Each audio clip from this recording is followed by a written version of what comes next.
Hello students, welcome to the video lecture series on Chemical Engineering Thermodynamics 2. Myself Jaimin Pandya, Assistant Professor in Chemical Engineering Department of LJIET Institute of Engineering and Technology. So let's continue with the chapter number 2, which is a solution thermodynamics. So in this lecture we are going to calculate numerical based on partial molar property and fugacity. So let's consider this numerical. In statement given that enthalpy at 300 Kelvin and 1 bar of binary mixture is given by this equation, where H is enthalpy in joule per mole for stated temperature and pressure. We have to find out the numerical value for the pure component enthalpy H1 and H2. Then we have to find out the numerical value for partial molar enthalpy for both components at infinite dilute solution. So to find out the enthalpy at pure state, first we have to find out enthalpy, or can say that partial molar enthalpy, that can be given by H1 bar is equal to H plus 1 minus X1 del H1 upon del X1. So here in statement value of H, or can say that equation of H is given. Now we require equation for del H1 upon del X1. To find out this value, we have to differentiate this equation. Let's suppose this is our equation number 1. Now to find out del H1 upon del X1, we are differentiating this equation with X1.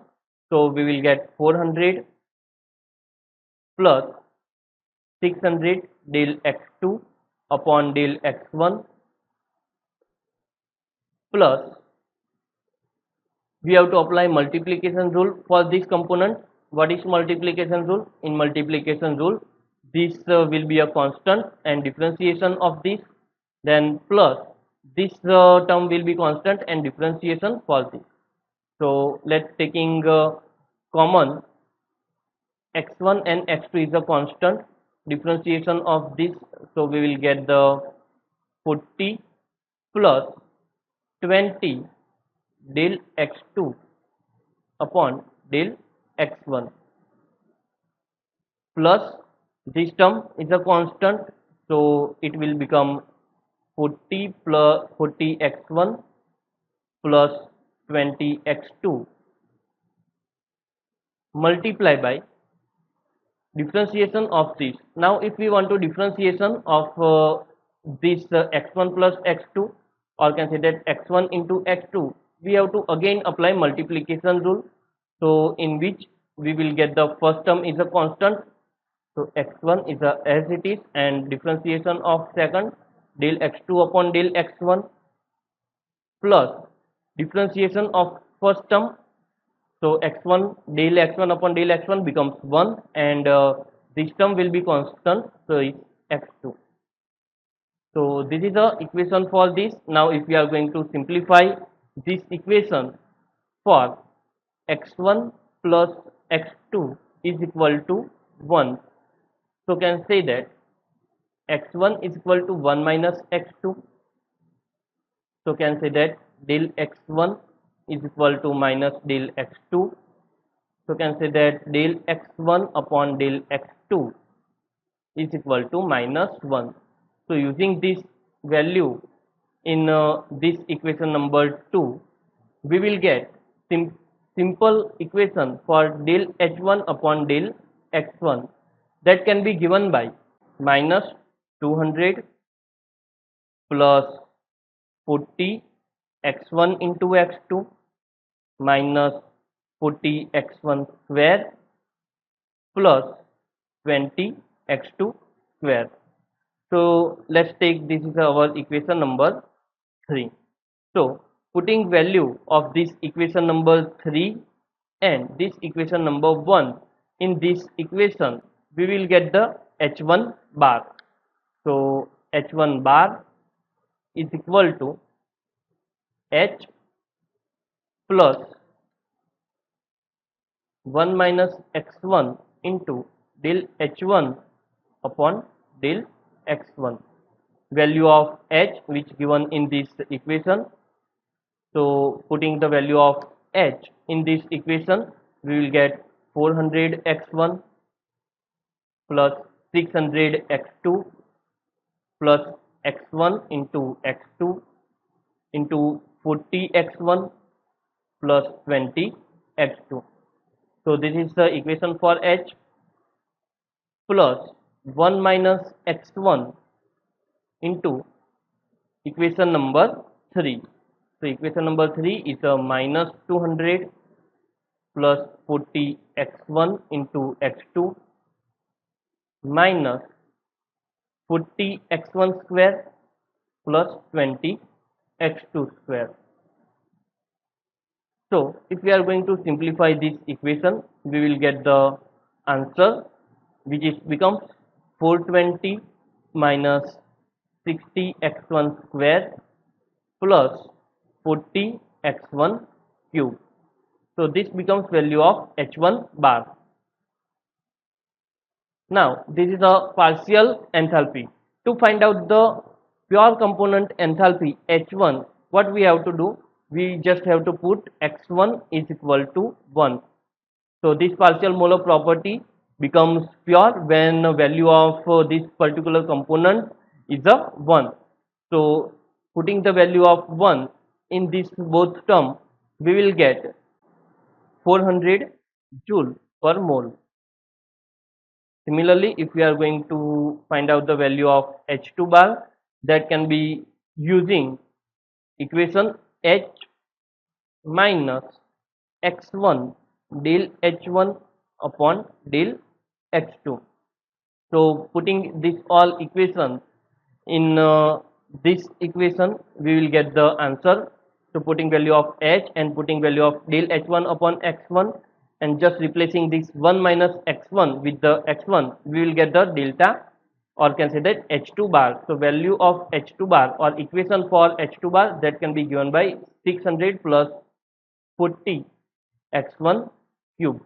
Now if we want pure h2, then we just have to put value x2 is equal to 1. So value x2 is equal to 1 where x1 becomes 0. So this answer becomes 600. Okay, so this is the answer for the first case. In first case told that we have to find out the h1 and h2. So value of h1, which is a 400 joule per mole, and value of h2, which is a 600 joule per mole. Now we have to find out the infinite dilution solution for component 1 and component 2. For infinite dilution solution for component 1, which means infinite dilution, which means component 1 tends to 0 in solution. So if component 1 tends to 0, then we have to put x1 is equal to 0 in this equation. So if we are going to put x1 is equal to 0, this both term becomes 0.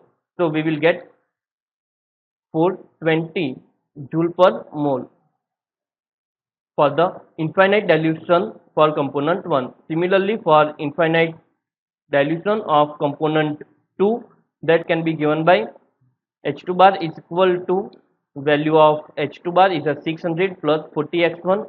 Here infinite dilution solution, which means x2 tends to 0. So can say that x1 tends to 1. So putting value of x1 is equal to 1 in this equation, we will get 640 joule per mole. So this is the answer for second case, in which we have to find out the infinite dilution solution for the component 1 and component 2. Enthalpy for infinite dilution solution of component 1 and enthalpy for infinite dilution for component 2. So this is about this numerical. Now let's discuss about second numerical, in which told that estimate the fugacity of isobutane at 50 atmosphere and 87 degrees Celsius, compressibility factor given, the second visual coefficient. To find out the fugacity, there is an equation that can be given by ln f upon p is equal to integration of 0 to p z minus 1 upon p into dp. So using this equation, we can find out the fugacity. But in a statement value of z given in equation and numerical value of second visual coefficient is given. So we have to make the equation which replace this x1 minus 1 upon p. So using b, so we can directly find out the fugacity. Remember that in some statement this equation is not given, z is equal to 1 plus bp upon rt.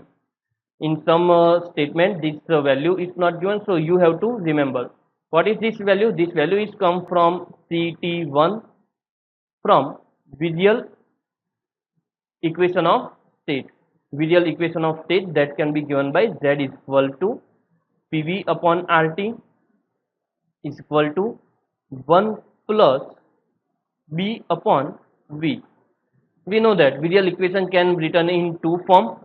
In first form we can write in pressure term, and in second form we can write in volume term. So if we are going to write in volume term, it become like this, plus c upon v square plus d upon v cube and so on. But here we require only two terms, so we are just writing 1 plus b upon v.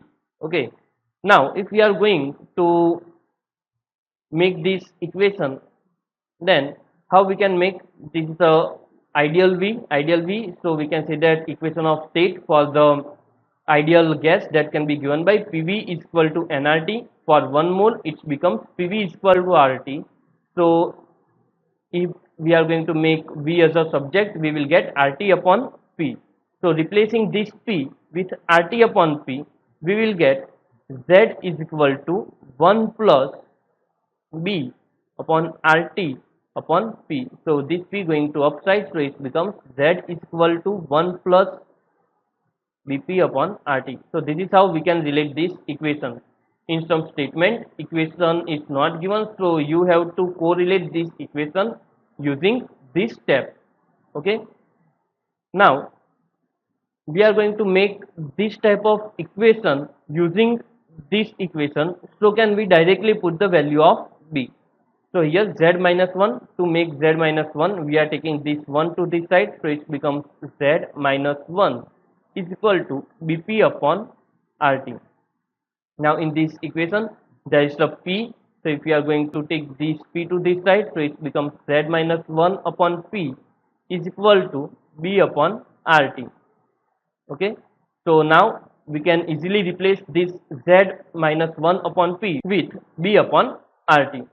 So putting value of b upon rt in this equation, ln f upon p is equal to integration of 0 to p b upon rt into dp. Integrating this term we will get ln f p is equal to upper limit minus lower limit is a 0, so this equation becomes b into p upon rt. Value of b which given in statement minus 4.28, so minus 4.28 multiply by 10 raised to minus 4, 10 raised to minus 4 multiply with the value of pressure which is of 15 atmosphere, then value of r that can be given by 8.314. if we are going to write in atmosphere, it becomes 10 raised to minus 5 multiply by value of temperature value which is 87 degrees Celsius. So here writing 87 degrees Celsius. Now if we are going to calculate this term, we will get the answer of ln f upon p. So if we are going to calculate this term, we will get answer minus 0.214. So this is the answer of ln f upon p. Now if I want to remove this ln, then it becomes f upon p is equal to e raised to minus 0.214. If we are calculating this term, we will get answer of f upon p that can be given by 0.807. So it becomes value of f upon p. What is f upon p? Which is our fugacity coefficient. Now in statement told that we have to find out the fugacity, so we are just taking p to this side, so can write f is equal to 0.807 multiply by p, value of p which is 15 atmosphere. So putting value of 15 here, we will get the value of fugacity that can be given by 12.105 atmosphere. So this is the value of fugacity for the isobutane at 15 atmosphere and 87 degrees Celsius using this compressibility factor. So this is all about today's lecture. I am completing my lecture here. Thank you.